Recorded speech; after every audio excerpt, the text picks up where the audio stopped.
اللہ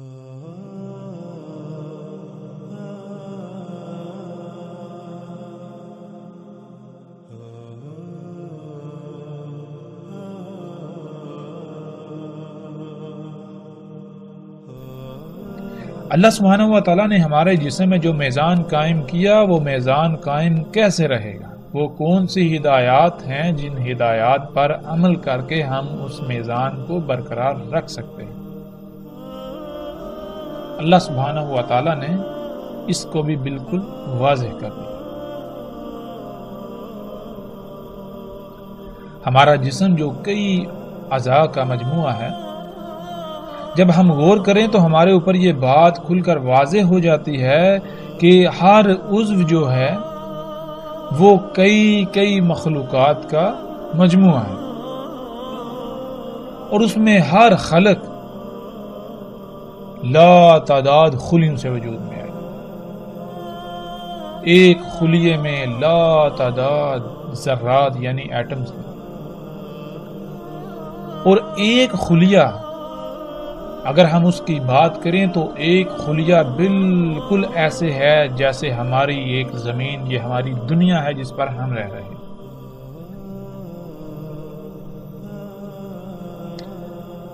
ہمارے ایک خلیے کے اندر پوری ایک ایسی دنیا آباد ہے جس دنیا میں ہم رہ رہے ہیں۔ ہمارے ایک خلیے کے اندر لا تعداد مخلوقات ہیں، فیکٹریاں، کارخانے، صفائی کا نظام، ٹرانسپورٹ کا نظام، ایک انتہائی عجیب و غریب پیچیدہ ترین نظام ہے، پیچیدہ ترین دنیا ہے، اور اس دنیا کا نظام تب تک ٹھیک سے چلے گا جب تک اس دنیا کو جو اس کی ضروریات ہیں وہ خالق کی ہدایات کے مطابق فراہم کی جائیں گی۔ ان ضروریات کی مقدار کیا ہوگی، ان ضروریات کا معیار کیا ہوگا، اس کا بھی علم صرف اور صرف اسی ہی کو ہو سکتا ہے جو اس دنیا کا خالق ہے، اور اس دنیا کا خالق اللہ سبحانہ و تعالیٰ کی ذات ہے۔ ایک خلیہ ناظرین جس کا حجم کیا ہے، اس کا اندازہ آپ یوں لگا سکتے ہیں کہ اگر 10 لاکھ خلیے ایک مقام پر رکھے جائیں تو وہ صرف اور صرف اتنی جگہ گھیریں گے جتنی کی ایک باریک سے باریک تر سوئی کی نوک ہوتی ہے۔ اس سے آپ اندازہ لگا سکتے ہیں کہ ایک خلیے کا حجم کیا ہے، کتنا چھوٹا ہے جسے انسانی آنکھ نہیں دیکھ سکتی۔ تو ناظرین، جب تک اس خلیے کی دنیا میں جو میزان اللہ سبحانہ و تعالیٰ نے قائم کیا وہ قائم رہے گا، تب تک ان خلیوں سے وجود میں آنے والا عضو ہر لحاظ سے مکمل اور وہ اپنے مقام پر رہتا ہوا اپنی ذمہ داری پوری کر سکے گا۔ جب اس طرح تمام کے تمام اعضاء اپنے اپنے مقام پر رہتے ہوئے اپنی بھی ذمہ داری پوری کریں گے تو پورا جسم ٹھیک رہے گا، لیکن اگر کہیں بھی بگاڑ آ گیا، کہیں بھی خسارہ ہوا، کہیں بھی کوئی کمی، کوئی کوتاہی، کوئی لاپرواہی ہوئی، کسی بھی مخلوق نے جسم کے اندر یا جسم کے باہر جو کہ جسم کا حصہ ہے اس نے لاپرواہی کی تو جسم میں قائم جو میزان ہے اس میں خسارہ ہو جائے گا۔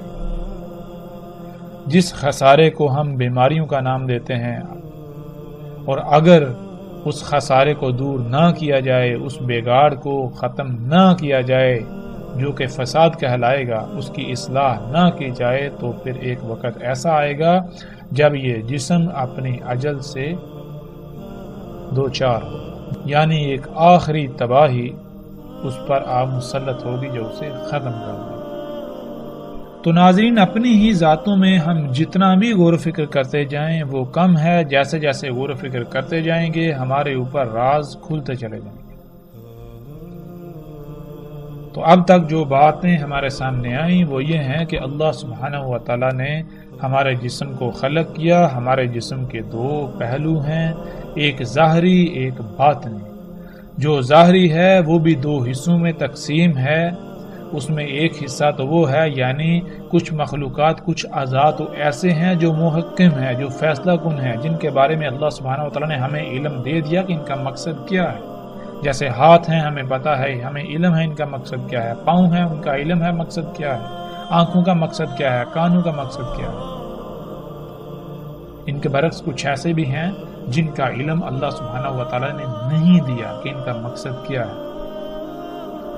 اگر علم نہیں دیا تو اس کا مطلب یہ نہیں کہ ان کا کوئی مقصد نہیں ہے، وہ بے فائدہ ہیں، وہ بے مقصد ہیں. ایسا ہرگز نہیں، ان کا بھی کوئی نہ کوئی مقصد ہے. ہمیں اگر علم نہیں دیا تو وہ صرف اور صرف اس لیے نہیں دیا کیونکہ ہمارا ان سے ایسا کوئی تعلق نہیں. ہمارے لیے ان کا علم ہونا ضروری نہیں.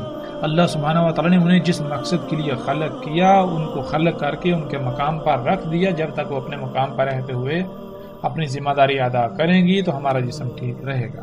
اس لیے ہمارا ان کے ساتھ کوئی تعلق نہیں، وہ اپنا کام کر رہے ہیں. پھر دوسری بات، ہمارے جسم کا ایک باطنی حصہ، باطنی پہلو جو کہ پوشیدہ اعضاء ہیں جن کو اللہ سبحانہ تعالیٰ نے ہم سے چھپا کر رکھ دیا. وہ کیا ہے؟ وہ ہمارے جسم میں اللہ کا غیب ہے، جس کا قرآن میں اللہ سبحانہ وتعالیٰ نے بار بار ذکر کیا، جس کے بارے میں اللہ سبحانہ وتعالیٰ نے کہا کہ غیب پر ایمان لاؤ. اب غیب پر ایمان لانا کیا ہے؟ غیب پر ایمان لانا یہی ہے کہ اللہ سبحانہ وتعالیٰ نے ہمارے جسم کے اندر وہ اعضاء جو چھپا کر رکھ دیے ان کو خلق کرنے کا کوئی نہ کوئی مقصد ہے، اور جس مقصد کے لیے انہیں خلق کیا انہیں اس مقصد کو پورا کرنے کے لیے ان کے مقام پر رکھ دیا، ان کی لائن پر لگا دیا. جب تک وہ اپنے اپنے مقام پر رہتے ہوئے اپنی اپنی لائن کو پورا کریں گے، اس مقصد کو پورا کریں گے تو پورا جسم ٹھیک رہے گا. اگر کہیں بھی کوئی بگاڑ پیدا ہوا تو پھر فساد ہوگا، تباہیاں ہوں گی جن کو ہم بیماریاں کہتے ہیں، اور پھر آخر کار جسم موت کا شکار ہو جائے گا. تو جتنے بھی اعضاء ہمارے پوشیدہ ہیں یہ سارے کا سارا اللہ کا غیب ہے ہمارے جسم میں.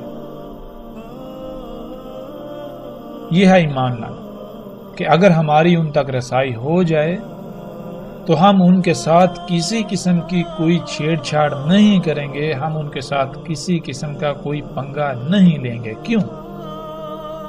اس لیے کہ اگر ہم نے ان کے ساتھ چھیڑ چھاڑ کی تو نظام درہم برہم ہو جائے گا. ہمارا ان کے ساتھ ایسا کوئی تعلق نہیں کہ ہم ان کے ساتھ چھیڑ چھاڑ کریں.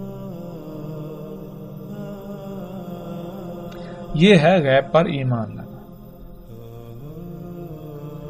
پھر مزید اگر ہم غور و فکر کریں ناظرین، اگر جسم سے خون نکال لیا جائے تو کیا ہوگا؟ جسم کانپ اٹھے گا.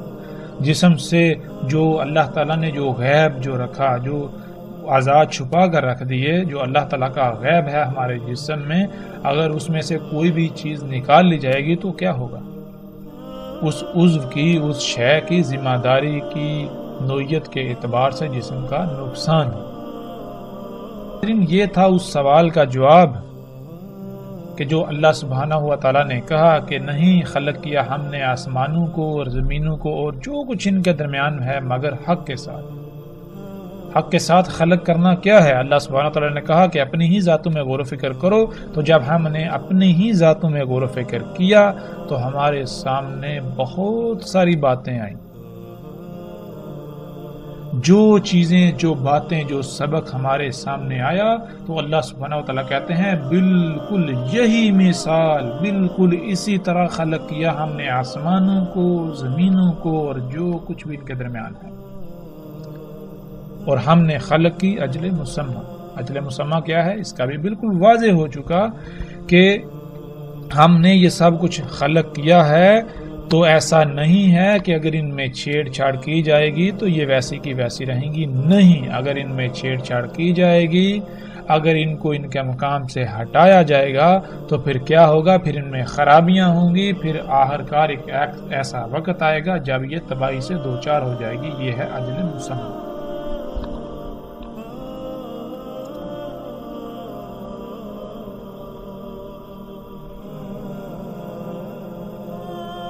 جب ہم نے اپنی ذات میں غور و فکر کر لیا تو اللہ سبحانہ و تعالیٰ پھر بالکل واضح کہتے ہیں، جیسا کہ اس آیت میں ہے، اللہ سبحانہ و تعالیٰ کہتے ہیں اس میں کچھ شک نہیں، تیرا رب یعنی جس نے تجھے خلق کیا اور کسی نہ کسی مقصد کے لیے خلق کیا،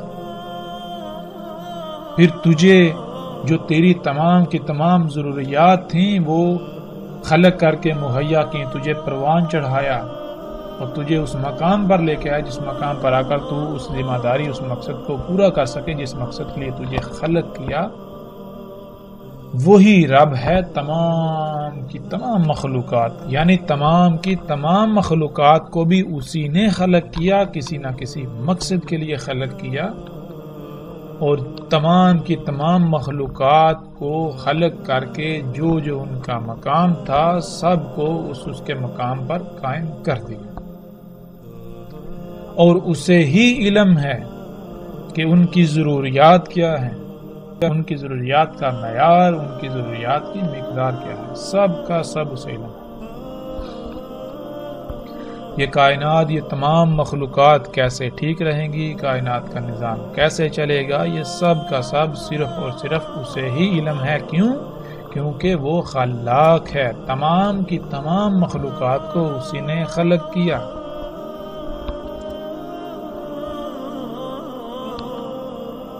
تو یہ تھا ناظرین حق کے ساتھ خلق کرنے کا جواب۔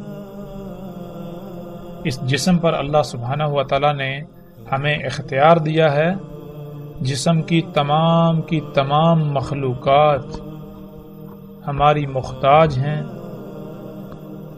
ہم چاہیں تو جسم کو حلال طیب فراہم کریں، خالق کی ہدایات کے مطابق ان کی ضروریات مہیا کریں، اور اگر ہم چاہیں تو خالق کی ہدایات کو یکسر نظر انداز کرتے ہوئے اپنی مرضی کے مطابق اس جسم میں جو جی میں آئے اونڈے لیں اور جسم میں تمام مخلوقات کے حقوق کو غصب کریں۔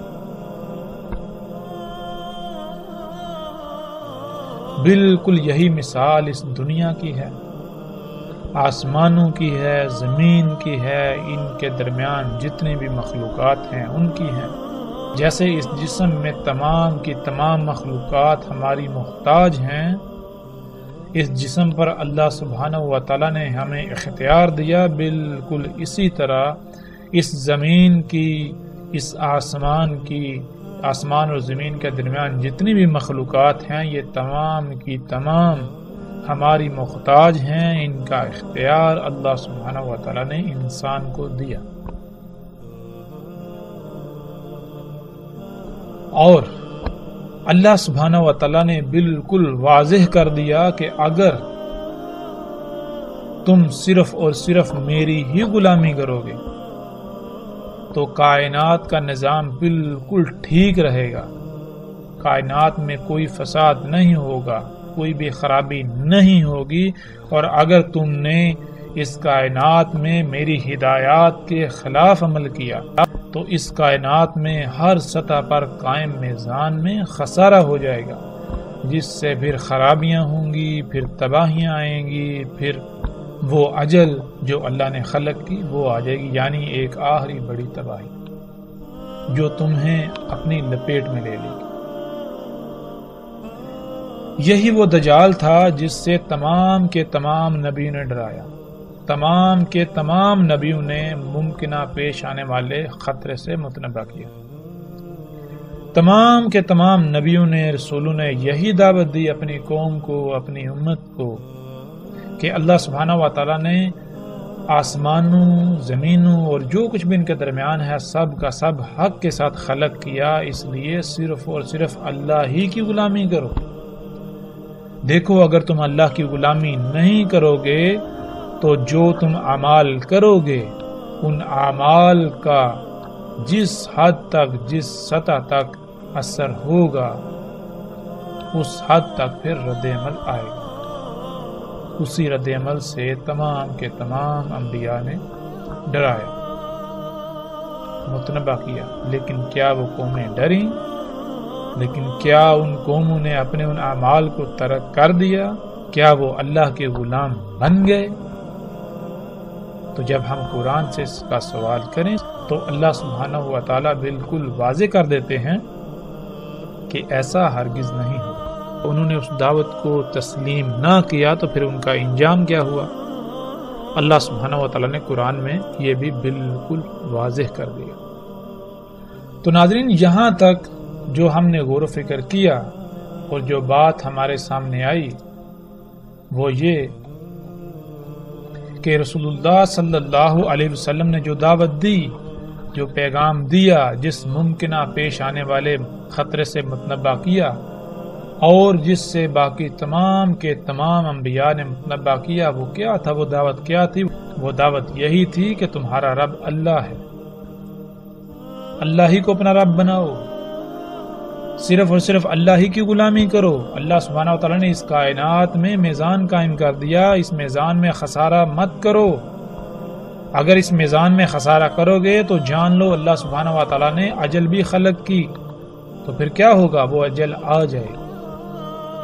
جب وہ نہ مانے، جب وہ باز نہ آئے، اپنی اس روش کو ترک نہ کیا، انبیاء اور رسولوں کی دعوت پر لبیک نہ کہا، ایمان نہ لائے، تو پھر ان کا انجام کیا ہوا؟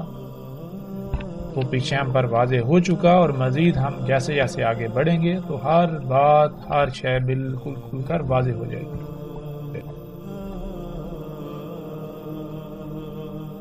جیسے نوح علیہ السلام نے اپنی قوم کو دعوت دی، بالکل اسی طرح باقی رسولوں نے بھی اپنی اپنی قوموں کو دعوت دی، اپنی اپنی قوموں کو ڈرایا۔ جب وہ نہ ڈرے، جب وہ اپنی روش سے باز نہ آئے، تو پھر ان کا انجام کیا ہوا؟ اس انجام اور جس وجہ سے ان کا انجام ہوا اللہ سبحانہ تعالیٰ ان آیات میں بالکل واضح کر دیتے ہیں۔ وہ کیا اشیاء تھیں، وہ اعظم و فتنہ کیا تھا جس کی زد میں آ کر، جس کے دجل کا شکار ہو کر وہ قومیں ہلاک ہوگی، صفحات سے مٹ گئی۔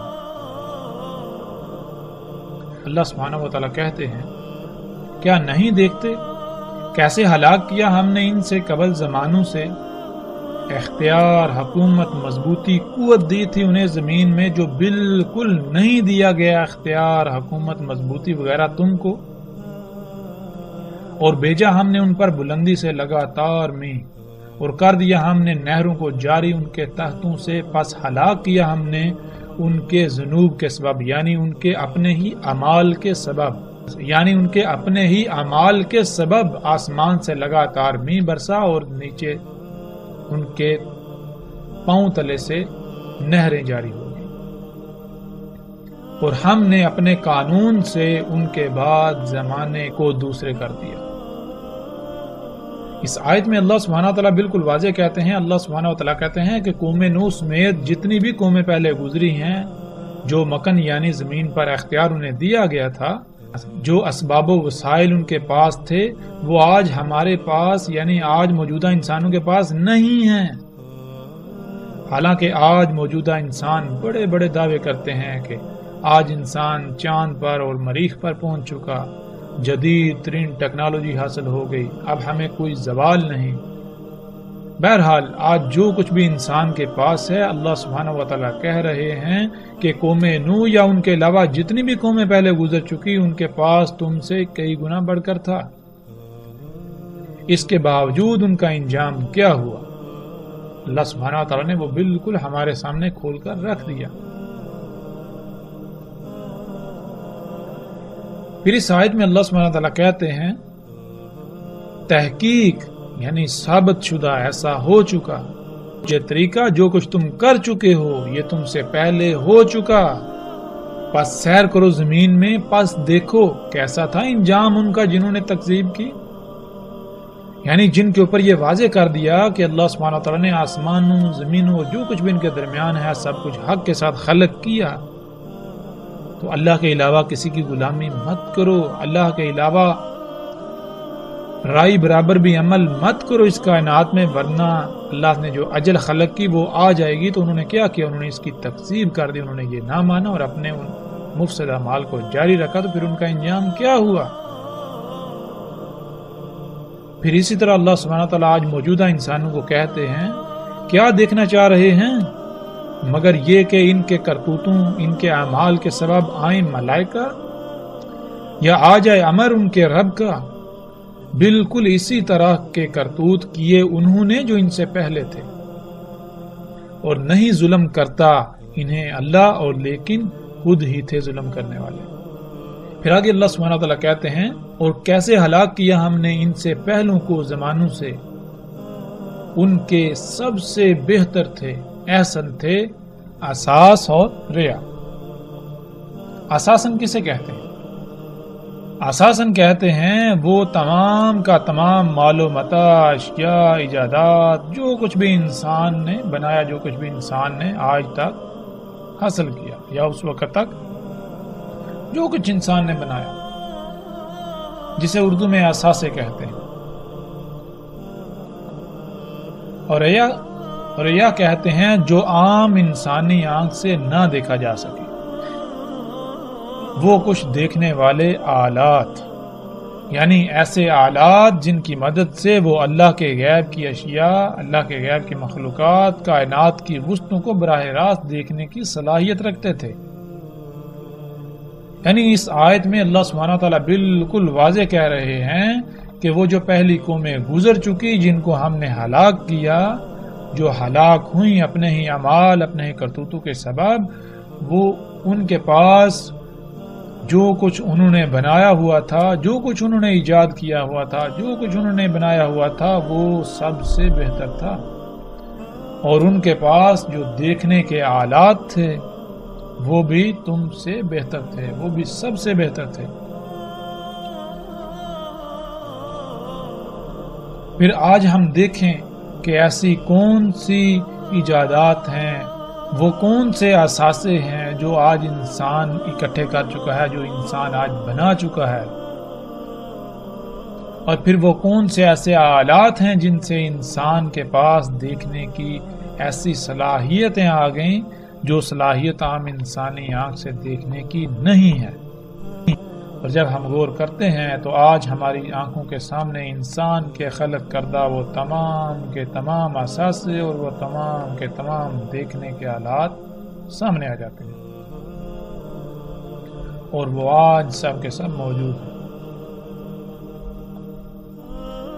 پھر اسی طرح اللہ سبحانہ تعالیٰ کہتے ہیں کیا پس نہیں رہنمائی ان کے لیے، کیسے ہلاک کر دیا ہم نے ان سے پہلوں کو، زمانوں سے چلتے پھرتے ہیں ان کی رہائشوں میں، اس میں کچھ شک نہیں، ان میں آیات ہیں اولی الانہا کے لیے۔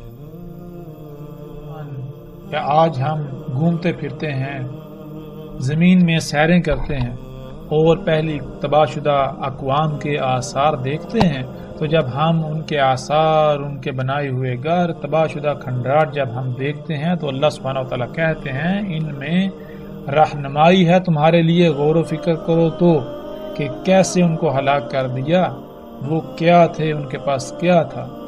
پھر اسی طرح اگلی اس آیت میں اللہ سبحانہ وتعالیٰ کہتے ہیں کیا نہیں سیر کی، کیا نہیں گھومے پھرے زمین میں، پس دیکھیں کیسا تھا انجام ان کا جو ان سے پہلے تھے وہ بہت شدید، ان سے کئی گنا بڑھ کر قوت میں، زمین کے نوادرات میں، یعنی جو زمین کے اندر اللہ سبحانہ وتعالیٰ نے چھپا کر زمین کے خزانے رکھے ہیں ان میں، اور انہوں نے زمین پر ایسی تعمیرات کی، زمین کو ایسے آباد کیا، شہروں کے شہر آباد کیے جو ایسی تھیں جیسے نہ ختم ہونے والی، مضبوط اور لمبے عرصے تک قائم رہنے والی، جتنی زیادہ سے زیادہ وہ کر سکتے تھے، جتنا زیادہ سے زیادہ وہ زمین کو آباد کر سکتے تھے، تعمیرات کر سکتے تھے، وہ انہوں نے کی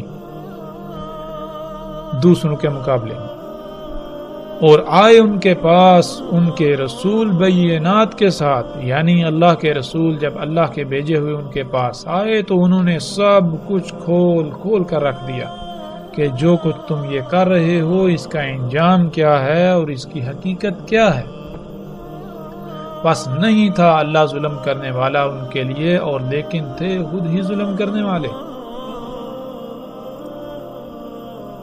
اس آیت میں بھی اللہ سبحانہ وتعالیٰ نے بالکل کھول کر واضح کر دیا۔ اللہ سبحانہ وتعالیٰ کہہ رہے ہیں کہ جو تم سے پہلے تھے زمین پر، جو تم سے پہلے امتیں، قومیں آباد تھیں، جن کی طرف ہم اپنے رسول بھیج چکے، جو تکذیب کر چکی، جو ہلاک ہو چکی، کیا تم نے زمین میں سیر نہیں کی؟ کیا تم زمین میں گھومے پھرے نہیں؟ تم نے زمین کے ان کے کھنڈرات، ان کے آثار نہیں دیکھے؟ دیکھ چکے ہو تم، وہ تم سے کئی گنا بڑھ کر تھے قوت میں۔ قوت کسے کہتے ہیں؟ آج کیا ہے انسان کے پاس قوت؟ آج ہم کسے قوت کہتے ہیں؟ مثال کے طور پر اگر آج امریکہ کچھ دعویٰ کرتا ہے، امریکی صدر کہتا ہے، تو وہ کیا کہتا ہے؟ ہم قوت میں بڑھ کر ہیں، ہم سے جو ٹکر لے گا، جو ہماری بات دنیا میں نہیں مانے گا، وہ مارا جائے گا۔